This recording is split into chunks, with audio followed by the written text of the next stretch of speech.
बंदों गुरुपद कंज कृपा सिंधु नर रूप हरि महामोहतम पुंज जासु वचन रवि कर। भक्तगणों तथा धर्म अनुरागियों को मेरा हार्दिक नमन। उपनिषद में एक शब्द आया है, वह वाक्य को सुनकर के समझें। दुर्लभो विषय त्यागो दुर्लभम तत्व दर्शनम दुर्लभ सहज अवस्था सद्गुरु करुणा माम विनाह। अर्थात सद्गुरु की दया के बिना विषय त्याग दुर्लभ है, तत्व दर्शन दुर्लभ है और सहज अवस्था दुर्लभ है। अर्थात बिनु गुरु नर भव तरई न कोई, जो हरि बिरंच शंकर सम होई। बिना गुरु का कृपा का कोई भी निर्भव सागर पार नहीं कर सकता है। अर्थात तत्व दर्शन ब्रह्म दर्शन नहीं कर सकता है, बड़ा कठिन है। बिना गुरु का विषय त्याग भी करना बड़ा कठिन है। आप तो बहुत दिन से सुन रहे हैं कि सत्संग भजन करने से बड़ा परम लाभ मिलता है, ईश्वर की प्राप्ति मिलता है, परम आनंद है, जीवन मरण से मुक्त होता है, सभी दुखों से निपटारा होता है। लेकिन छोड़ कहाँ पा रहे हैं। और रूप रस गंध शब्द स्पर्श देखने के बाद तुरंत यथाशीघ्र ही कमाशक्त हो जाते हैं। जरा सा कुछ शब्द सुनते हैं मीठे शब्द बड़ा खुश, कुछ शब्द सुनते हैं तो बड़ा दुख। तो विषय के अनुरूप ही आपका भाव उत्पन्न होने लगता है। इससे बहिर्मुख में बाहरी जो देख रहे हैं, अब सुंदर स्त्री को देखे तो काम आसक्त हो गए, शत्रु को देखे तो क्रोधातुर हो गए, धन को देखे तो लोभाकृष्ट हो गए, सड़े हुए मुर्दा को देखे तो क्या हो गए, घृणायुक्त हो गए।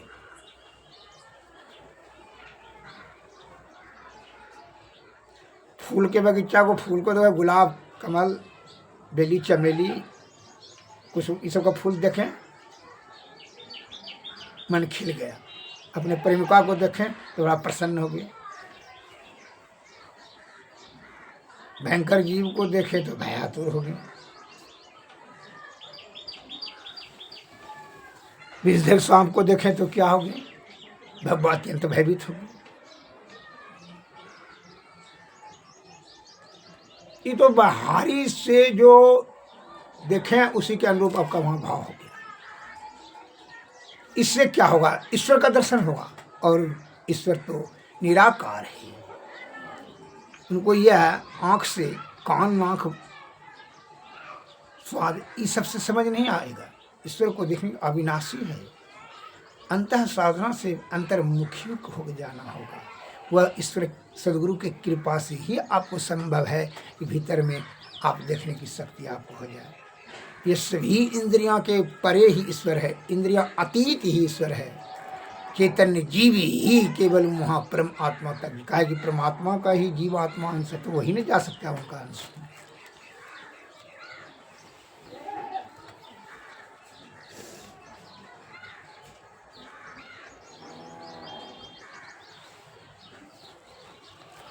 और बहुत से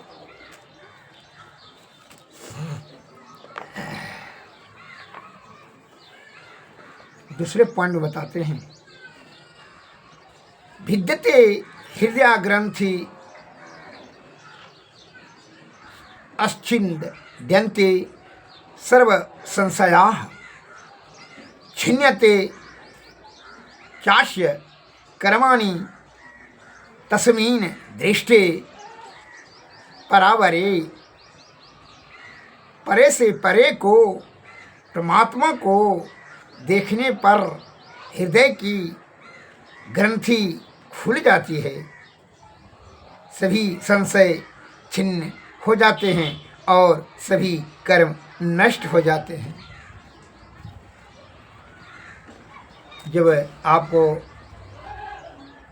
परमात्मा का सूरत शब्द योग परमात्मा का जब दर्शन हो जाए, ये जीव आत्मा जो परमात्मा सुषुम्ना नाड़ी परमात्मा तक पहुंच जाए, अनहद तक भी पहुंच जाए, तो क्या होगा? जो आपका सभी संशय ईश्वर मिलेगा कि नहीं मिलेगा, यह कर्म करेंगे वह उसका कर्म पाप होगा वो पुण्य होगा, इस सभी से आप ऊपर उठ जाएंगे। अच्छा खराब सुनना समझना ये पांचों ज्ञान इंद्रियां से ऊपर होने लगेंगे, ऊपर हो जाएंगे। सभी कर्म आपका जो है ना, कुकर्म सुकर्म सबसे ऊपर उठ जाएंगे।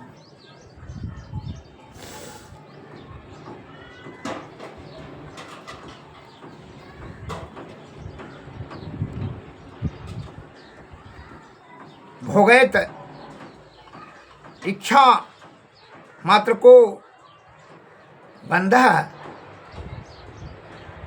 सत त्यागो मोक्षम उच्यते, अर्थात भोग की इच्छा रखना बंध है और उसका त्याग मोक्ष कहलाता है। भोग का अगर यदि इच्छा है तब तक आप बंधन में हैं, और जब योग का इच्छा हो जाए, उससे त्याग हो जाए, तब आप मोक्ष की तरफ बढ़ रहे हैं, जान लीजिए।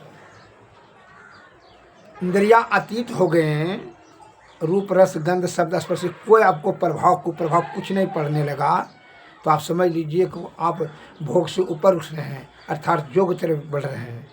और योग की तरफ बढ़ने से क्या होगा? तो बंधन से मुक्त, उसी को मोक्ष कहा जाता है। और जब तक आप बंधन के चक्कर में फंसे हुए हैं, विषया आसक्त होकर के, मायाबद्ध होकर के, जब जीवात्मा जो है इंद्रियां और शरीर के से में पूर्ण रूप से लिप्त है, तो समझ लीजिए आप अभी भोग के चक्कर में हैं। भोग काम क्रोध लोभ मद मोह अहंकार तृष्णा भय सब होने लगे, तो आप समझ लीजिए कि अभी भोग के चक्कर में, उससे ऊपर उठ जाए तब उसको मोक्ष कहना लगता है। जब योग हो जाए, योग से तभी मोक्ष हो जाए। योग में क्या? जीवात्मा को परमात्मा में जोड़ने की ज्ञान।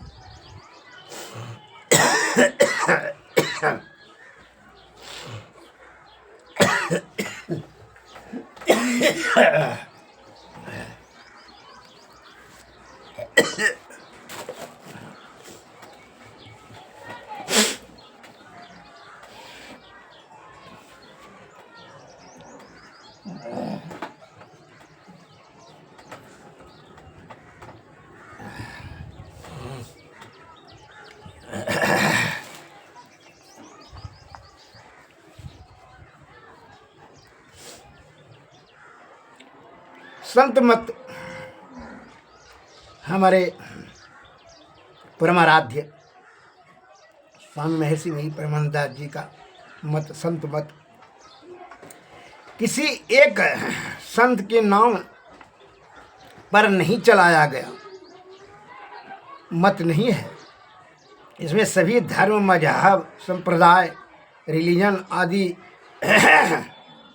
के संतों की मान्यता है। संत मत में कोई संत श्रेय और कोई है नहीं, ऊंच नीच का कोई भेदभाव नहीं, बल्कि सभी उपाध्याय है। संत मत समुद्र मत है, समुद्र के समान है। एक बार जैसे उपमा दिया जाए, समुद्र से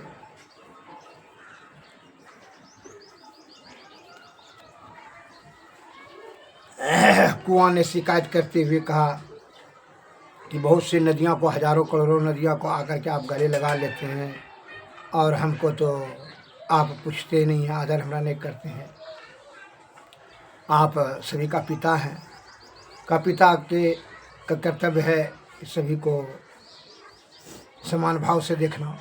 कहा वही तो मैं कर रहा हूँ, लेकिन तुम जो है चबूतरा के घेरे में बंद जाते हो, इसलिए तुमको हम अपने में नहीं मिलाते हैं, और जो बांध को तोड़ करके हमारे पास आता है उसको हम अपने आप में समाहित कर लेते हैं। समुद्र ने यही जवाब दिया। उसी प्रकार आप किसी धर्म संप्रदाय में आप जब बंधन हो जाते हैं तब तो आपकी संकीर्णता हो जाती है। वो सभी धर्म को, वो सबकी जो है संकीर्णता भाव, इसको का त्याग दीजिए। ऊंच नीच का भेदभाव, कोई बंधन, उदार चरित्राणाम वासुधैव कुटुम्बकम, उदार चरित्र वाले के लिए संसार ही कुटुंब के समान है। ये सभी का छोटा बुद्धि वाला, छोटा विचार, छोटी छोटी सोच, ऊंच नीच का भेदभाव, मान अपमान, ये सभी का त्याग कर करके ऊपर उठ जाइए। वही है संत, वही मत है संत मत। उसी की जो है ऊपर आप उठेंगे तो विचार ऊंचा होगा, सोच ऊंचा होगा, आप ऊंचा चीज तभी प्राप्त कर सकते हैं। पर ब्रह्म की प्राप्ति करने के लिए लगे, और तो ऊंच नीच के चक्कर में फंस जाएंगे तब तो इसी में आपका समय नष्ट हो जाएगा। इसे जैसे समुद्र में सैकड़ों जीव चलते फिरते मरते सकते करते हैं, लेकिन वह अपवित्र नहीं होता है। लेकिन कुआं में एक बैंग मर जाए,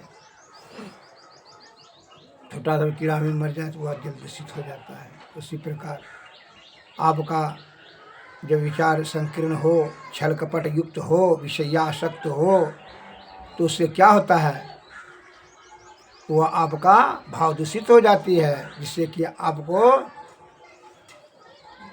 सफलता सिद्धि नहीं मिलता है। योग साधना अंतर साधना नहीं बन पाता है, आप कर्म बंधन में फंस जाते हैं। उससे ऊपर उठ एक बुढ़िया, एक सत्संग प्रवचन कर रहे थे, एक बुढ़िया ने जब ये रावण का विचार आया तो वह प्रणाम करती थी, और राम का कथा आता था तो प्रणाम करती थी। तो बुढ़िया से महात्मा जी ने पूछा, ऐसा कहे रावण का भी प्रसंग आता है तो आप प्रणाम करती हो और राम का भी? क्योंकि बुढ़िया बोली, महात्मा जी जाने कौन समय समय का फेर है, जाने कौन समय में कौन काम में आ जाए, इसीलिए जब समय होगा तो दोनों से काम निकाल लूँगी। वह क्या हुआ, संशय में फंस जाना। इस प्रकार संशय में फंस जाने से, संकीर्णताओं से बहुत से सज्जन घरे में पूजा पाठ कर लेते हैं। वो छोटी सी बोला कि हम जो है ना भगवान श्री कृष्ण का मूर्ति का पूजन करते हैं छोटी सी मंदिर में, लेकिन हमको कुछ कोई प्रभाव नहीं पड़ रहा है। महात्मा जी ने कहा, उसमें जैसे छोटे घर में दिया बारोगे वह धुआं से काला हो जाएगा। छोटा विचार रख कर करके अपना चित्त को उदार करो, विषय को त्यागो। कोई देखे नहीं ऊंच नीच का भेदभाव तुम रखते हो मन में, तो इससे क्या होता है, तुम्हारी बुद्धि संकीर्ण हो जाती है, ज्ञान छोटा होने लगता है। बहुत से सज्जन देखते हैं, विद्वान जन अपना ज्ञान को नहीं बताना चाहते हैं दूसरे को, कहे कि उसको ऐसा भय हो जाता है कि हमसे ज़्यादा वो ज्ञानी हो जाएगा। यह विचार का संकीर्णता, छोटा बुद्धि वाले का ये सब लक्षण है। ऐसा विचार नहीं रखना चाहिए। ऐसा विचार रखने से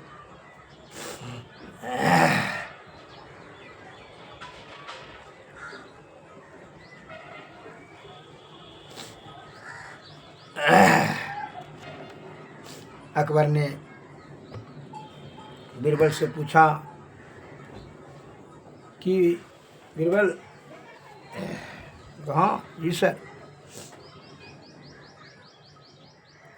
तुम करना सबने सब चीज़ का निंदा उंदा कर, तुम कुछ नहीं करते हो, क्या बात? किसी का कितना पढ़ा लिखा है? बहुत ज़्यादा बहुत कम। कर ऐसा कहे, एक ठो बात बोलो, या ज़्यादा या कम? बीरबल ने जवाब दिया, हुजूर हमसे जो कम जानता है उससे बहुत ज़्यादा उससे हो गए, उससे ज़्यादा कहें, और जो हमसे ज़्यादा विद्वान है उससे कम कहें। इसलिए कहे कम, और पढ़ा लिखा बहुत कम और बहुत ज़्यादा है।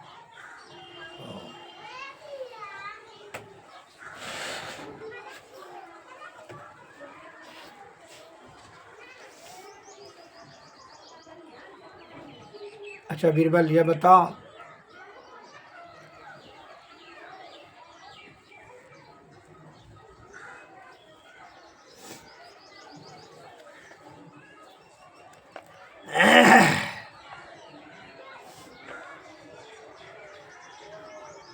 कि मनुष्य का विकास क्यों नहीं होता है जल्दी।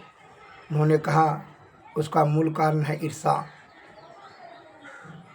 ईर्षा से वह स्वयं का भी विकास नहीं करता और दूसरे का भी विकास नहीं होने देता है।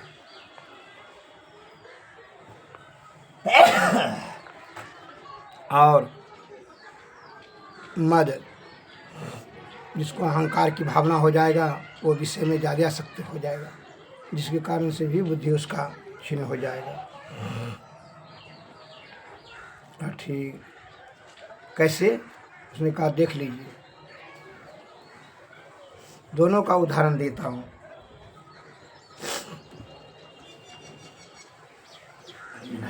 बीरबल ने 200 आदमी को, राज का 200 आदमी होशियार सबको लाया, एक खदान में 10-15 हाथ खदान में गिरा दिया और कहा कि 10 लाख रुपया इनाम देंगे अगर यदि जो जल्दी पहले निकल जाएगा। वो जैसे निकलता था एक दूसरे ने जो है पैर पैर करके उसको नीचे कर देता था। उसके मन में यह ईर्षा होता था, ये जीत लेगा, निकल जाएगा तो इसी को 10 लाख रुपया मिल जाएगा, हमको नहीं मिलेगा। एवं प्रकार से खींचते खींचते जो है सबका पैर खींचते खींचते जो है क्या हो गया, शाम हो गया, कहा भागो निकल कर, सब सीढ़ी लगा गिरा के वो गाल भाग।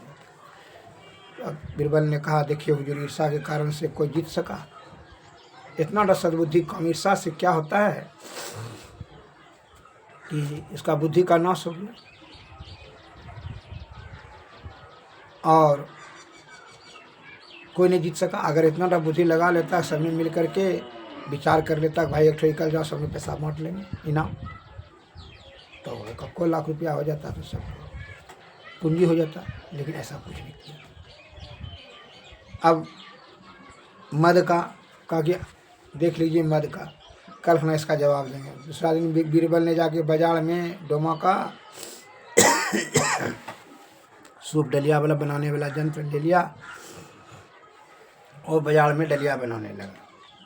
उधर से जैसे राज कर्मचारी सब आने लगा और जो जानता था कि बीरबल है, उससे पूछता था कि क्या कर रहे हैं, ये क्या कर रहे हैं। बीरबल ने लिखवाते जाता था, एक आदमी से बैठा दिया था लिखने वाला, अंधों की संख्या, कि जिसको कितना अहंकार है देखिए। उसमें जो है यह बात का प्रचार वहाँ सिपाही ने देखा, मंत्री ने देखा और कर्मचारी दीवान ने देखा। जाके राजा साहब को कहा बीरबल ने देखिए ना, नया आया है बाजार में डलिया, सूप डलिया बना रहा है, सूप डलिया बना रहा है डोमा के साथ मेट कर। उधर से राजा सब भी आया उत्सुकता हुआ देखने के लिए। वो आया कि क्या कर रहे हैं, तो कुछ नहीं बोला, बीरबल बनाते रह डलिया। फिर तीसरे दिन जब वहाँ बीरबल पहुँचा, दरबार का आगे लिस्टों का संख्या देखिए, अहंकार मद यही है, मदांध इसी कहा जाता है। देखिए धन के कारण से कितना यह अहंकारी हो गया है, जिससे कि कहता है, देख करके भी कहता है ये क्या करते हैं। और इसमें आपका भी लिस्ट है कि जब आप देख रहे थे कि दलिया बना रहा है, तो उसमें आपको पूछने की क्या ज़रूरत है कि ये क्या करे, इसका मतलब मद हुआ। आप नीचा भाव समझ करके उसको बोल रहे हैं ये क्या करते हैं। यह अहंकार मद जो है से क्या होता है, एक दूसरे को नीचा ऊंचा समझने लगता है। इसी के चक्कर में भी सद्गुण नष्ट हो जाती है। इस प्रकार राजा साहब ने जवाब सुन करके बड़ा खुश हुए।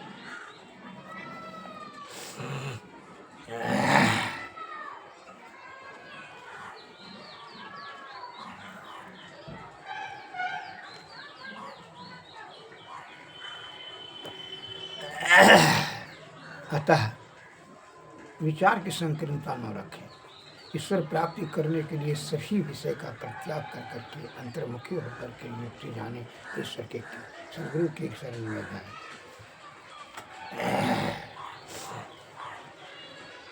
हाँ, तभी उन्हीं के कृपा से जब क्या होगा,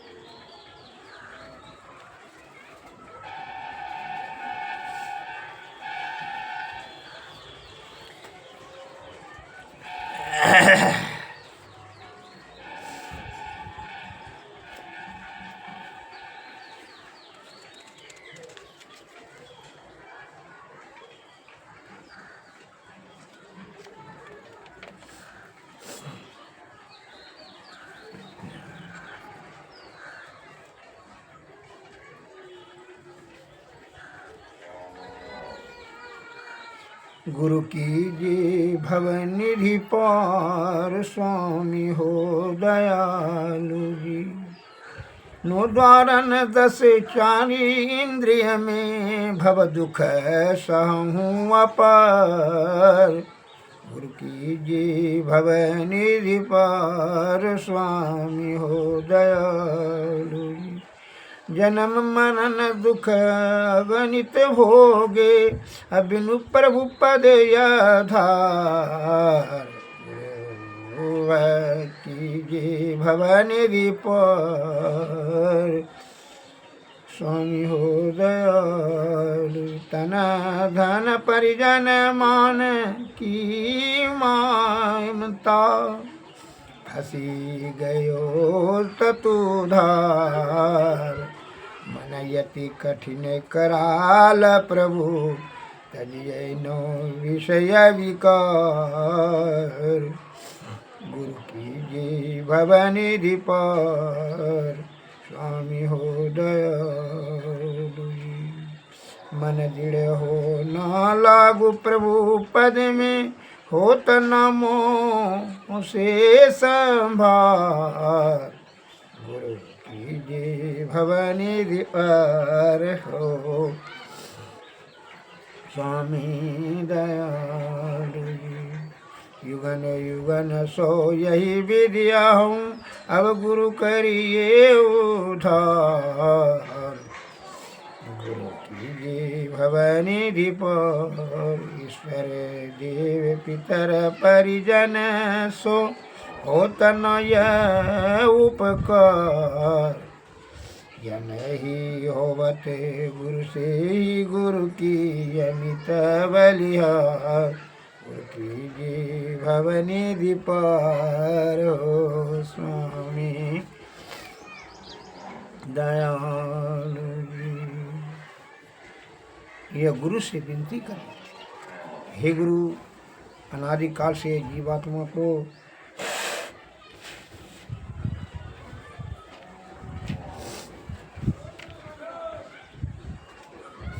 बड़ा योनि योनि में नाना प्रकार का कष्ट सहते आ रहा है, अतः आप ही के कृपा से इसका उद्धार होगा। तब जब हो जाएगा गुरु की कृपा, तब क्या गुरु हरि चरण में प्रीति हो, जुग काल क्या करे। कछुए की दृष्टि दृष्टि हो जंजाल क्या करे। जग का जगन्नाथ का विश्वास हो, फिर आस क्या करे। दृढ़ भजन धन की खास हो, फिर त्रास क्या करे।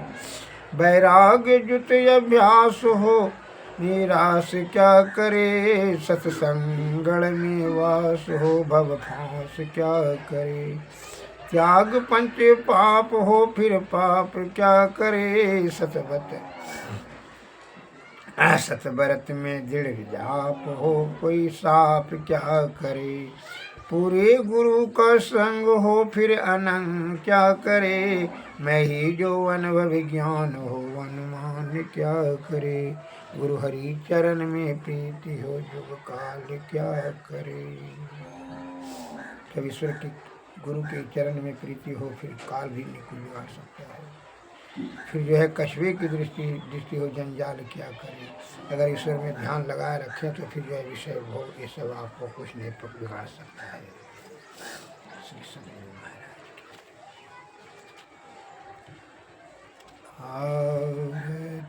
तन मंदिर में कीजिए दृष्टि, जुगल कर सन मुख लीजिए। चमकै बिंदु सूक्ष्मयति उज्ज्वल, ब्रह्म ज्योति अनुपम लख लीजिए। जगमग जगमग रूप ब्रह्मांड, निरखी निरखी ज्योति दीजिए। शब्द सूरत या व्यास सरलतर, करी सार शब्द गही। ऐसी जुगत काया गढ़ त्यागी भव भ्रम भेद सकल मल छीजी भव खंडन आरति यह निर्मल कृमेहि अमृत रस पीजी आरती तन मंदिर में कीजी सृष्टि जुगल कर सनन करीजी। श्री सद्गुरु महाराज की जय। श्री सद्गुरु महाराज की जय। सद्गुरुवे नमः। सद्गुरुवे नमः। नमस्कार। जय हिंद।